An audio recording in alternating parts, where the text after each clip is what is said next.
चल रे कांवड़िया नागनाथ के धाम। एक समय की बात है। एक छोटे से गांव में एक युवक नाम था रामू। वह अपने परिवार के साथ बहुत खुश रहता था और हमेशा देवी देवताओं के प्रति श्रद्धा और भक्ति रखता था। उसके मन में एक दिन भगवान शिव के धाम नागनाथ के दर्शन करने की इच्छा हुई। नागनाथ के धाम की पवित्रता और शक्ति के बारे में सुनकर रामू ने अपने मन को तृप्त करने का संकल्प किया। एक दिन रामू ने अपने परिवार को साथ लेकर यात्रा की तैयारी की। वह चले नागनाथ के धाम की यात्रा करने के लिए। सफलता प्राप्त करने के लिए उन्होंने संकल्प किया कि वह यात्रा में पवित्रता, त्याग और भक्ति के साथ आगे बढ़ेंगे। रास्ते में जाते जाते रामू और उसके परिवार को अनेक विपदाएं आईं, लेकिन उन्होंने कभी निराश नहीं हुए और भगवान शिव के धाम की यात्रा को जारी रखा। उन्होंने संकटों का सामना किया और दृढ़ संकल्प और विश्वास के साथ यात्रा को पूरा किया। समय बीतते ही रामू और उसके परिवार को नागनाथ के धाम पहुंचते हुए खुशी के आंसू नहीं रोक सकते थे। वे भगवान शिव के धाम में आत्मविकास, शांति और आनंद का अनुभव कर रहे थे। वहां पर पहुंचकर रामू और उसके परिवार ने नागनाथ के धाम में पूजा और अर्चना की अद्भुत भक्ति भाव से की। भगवान शिव ने उनकी पूर्व संकल्पना और विश्वास को स्वीकार किया और उन्हें आशीर्वाद दिया। यहाँ से रामू और उसके परिवार के जीवन में एक नई उमंग आई और उन्होंने भगवान शिव की कृपा से संपन्न और समृद्ध जीवन जीना शुरू किया। उन्होंने नागनाथ के धाम से प्रेरित होकर अपने जीवन को धार्मिकता, समर्पण और प्रेम से भर दिया।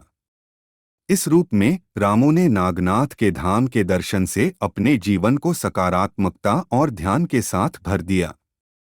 वह धन्यवाद अर्पित करते हुए और अपनी भक्ति से प्रभु शिव की महिमा गाते हुए वापस गांव लौटे, परंतु उनके दिल में नागनाथ के धाम के दर्शन की खुशियों और शक्ति का अनुभव सदैव बना रहा। वह ध्यान में रहकर भगवान शिव के नाम का जाप करता था और उनकी पूजा अर्चना को नियमित रूप से करता था।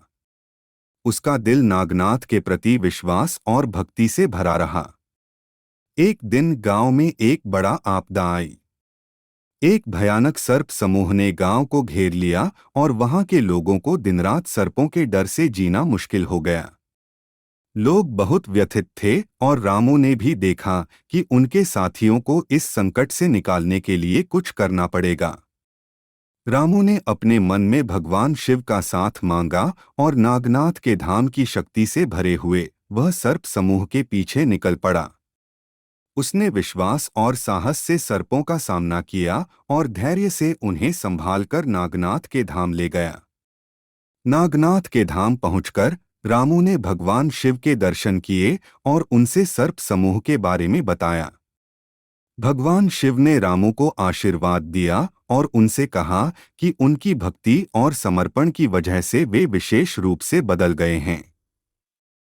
भगवान शिव ने रामू से कहा कि उन्हें इस समय की महत्वपूर्ण भूमिका निभाने के लिए सर्प समूह के प्रति करुणा और उन्हें धार्मिक मार्ग पर लाने की जिम्मेदारी दी गई है। भगवान शिव के आशीर्वाद से प्रेरित रामू ने सर्प समूह के साथ ध्यान और प्रेम से काम किया। उसने उन्हें धार्मिकता का अर्थ समझाया और उन्हें धर्मशास्त्रों के मार्ग पर चलने का प्रेरणा दिया।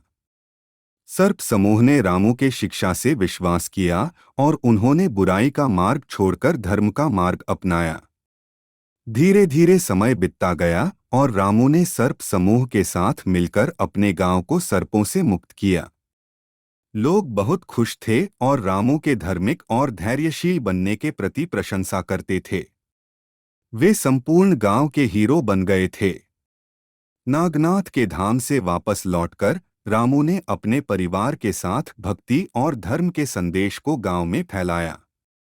उनके भक्तिपूर्वक काम करने की भावना ने लोगों को भी प्रभावित किया और धर्म के मार्ग पर चलने की प्रेरणा मिली।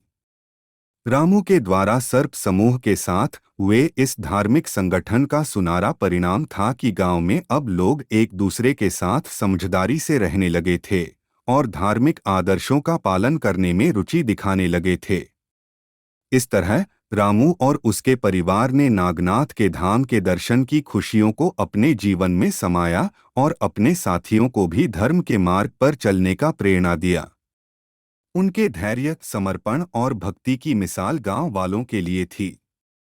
यह धार्मिक यात्रा ने उन्हें नागनाथ के धाम की अमूल्य पवित्रता और भगवान शिव के प्रति अटूट समर्पण का अनुभव कराया।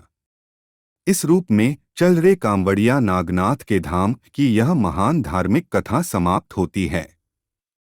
इस कथा से हमें यह अनुभव होता है कि भगवान के धाम की यात्रा में समर्पण और धैर्य से अगर हम आगे बढ़ते हैं तो हम अपने जीवन में उत्कृष्टता और समृद्धि का अनुभव कर सकते हैं। भगवान शिव के प्रति हमारी श्रद्धा और भक्ति हमें संगीत, समृद्धि और सकारात्मक जीवन की ओर ले जाती है।